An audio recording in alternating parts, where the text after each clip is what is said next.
We're Brad and Diana from It's About Time Now, and look what we found in Idaho.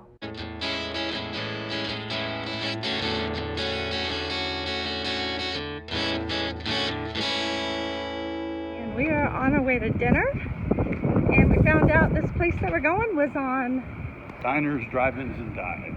Diners, Drive-Ins, and Dives. So here we go. All right, we're getting ready to cross the street? Yep. All right, come on in. We're going to Firehouse Barbecue? Firehole Barbecue Company. Firehole Barbecue was a very relaxed restaurant, but it was extremely popular. We were very fortunate that the line was not at the door when we got there. Good evening. Hey, we're good. Is that free? Take it home, huh? Oh, man. Only I bet he's got the sauce. Oh, look at this. Yeah. Oh, look at that. Oh, yeah. Let's do it right then.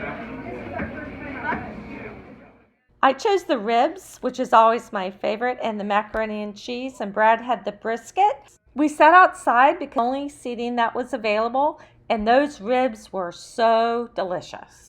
The next day we left West Yellowstone, Montana, en route to Idaho. We were heading towards Craters of the Moon National Monument. As we left Idaho Falls on US 20 heading towards Craters of the Moon, I saw these buttes and wondered if they were volcanoes because we were headed towards a lava field. Sometimes when you're traveling the byways of America, you come across some of the most interesting things. In this case, we found this little sign for EBR-1, so we decided to go check it out. It turned out that EBR-1 was the nation's first nuclear reactor. It has now been turned into a museum and a self-paced tour. Experience gained since 1951 in the operation of this reactor forms the foundation for fast power reactor development. This is the first reactor to employ sodium-potassium alloy as a coolant.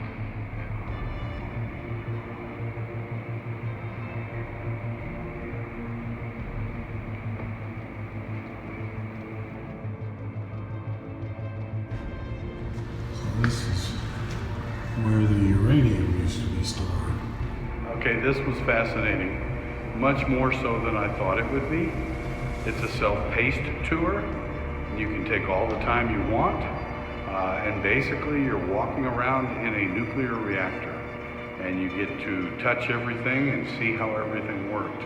Pretty fascinating.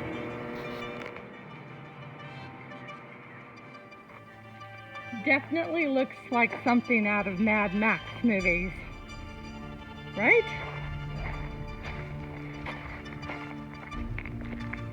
It's seriously intense.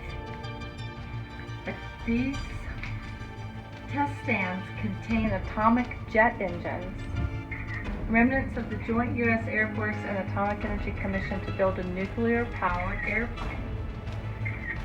Those would have been in an airplane? This is the 1950s. They still did not know the true power of nuclear energy. Oh, that is fascinating. Just as fascinating was this lead-shielded locomotive, which was used to carry the nuclear jet engines out to the proving grounds after they were crash tested and bring them back. Good decision. Really good decision. All right, this is the approach to Craters of the Moon National Monument and Preserve. And you can already see the lava flows in the black rocks. And here's the mountains. And I'm just wondering which one of these could have been the actual volcano to have caused the lava flows.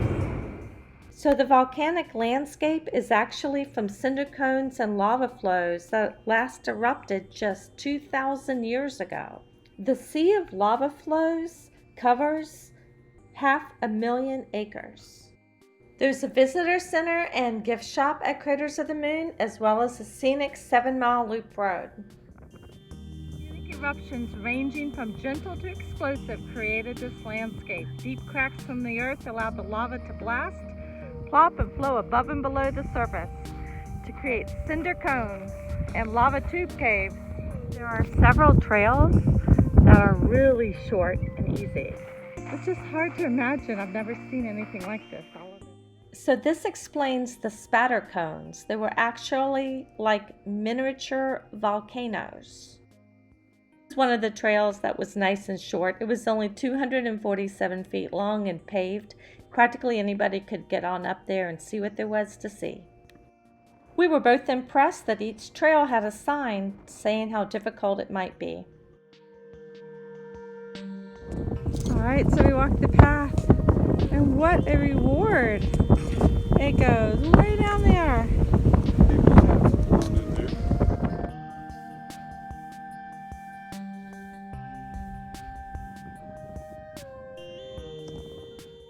The lava spreads out from the 52-mile-long fissure called the Great Rift.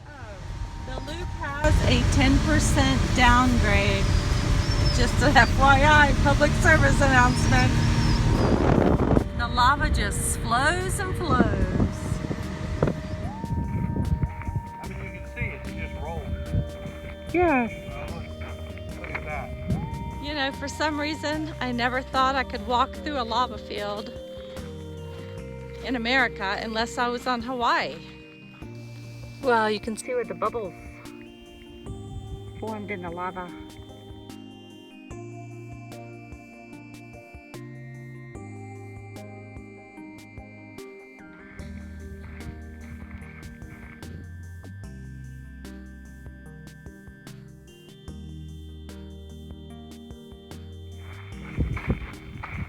We took the Broken Top Loop trail around so that we could see the lava tubes. So we made it to the Buffalo Caves, the lava tube system.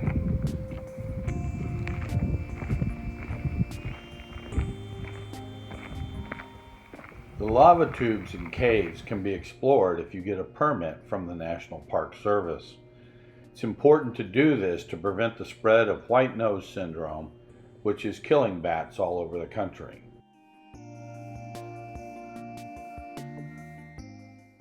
Craters of the Moon is a fascinating park. The true magnitude of the amount of lava in this area is just overwhelming. I had no idea that we had this many volcanoes and this much lava in the continental U.S.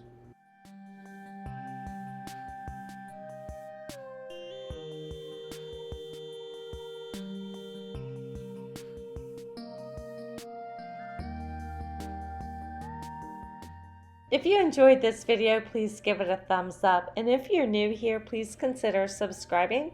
We're currently working on our next video of our trip across Oregon, and we invite you to come along with us and enjoy the ride.